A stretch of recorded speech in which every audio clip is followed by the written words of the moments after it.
თავის ტკივილი ერთ-ერთი ყველაზე გავრცელებული პრობლემაა, რომელიც თითქმის ყველა ადამიანს აწუხებს.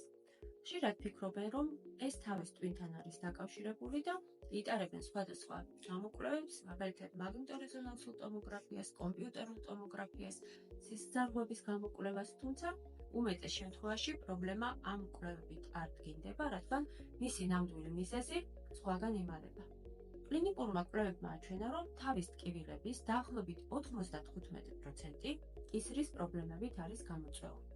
ამიტომ, თუ გაჭირდებთ ქრონიკული ან პერიოდული თავის ტკივილი, აუცილებელია კისრის მალებისა და ხერხემლის არტერიების მდგომარეობის შემოწმება. ყველაზე ხშირად ძლიერი თავის ტკივილი კისრის პირველი და მეორე მალის, ატლასისა და აქსისის არასწორი მდებარეობის შედეგია. ეს მონაკვეთი კრიტიკულად მნიშვნელოვანია, რადგან სწორედ აქედან შედის ხერხემლის არტერია თავის ქალაში. კისრის მალების გადანაცვლება სხეულის ცენტრალური ღერძიდან აფეთქებს თავის ტვინისთვის სისხლის მიწოდებას, ეს კი იწვევს არტერიების სპაზმს და თავის ტკივილს. გარდა ამისა, კისრის პრობლემებით გამოწვეულ თავის ტკივილს ხშირად თან ახლავს კისრის კუნთების დაძაბულობა და ტკივილი. თავის ტკივილის მიზეზის აღმოსაქმრელად პირველ რიგში უნდა მოვახდინოთ კისრის ღრმა კუნთების მოდუნება.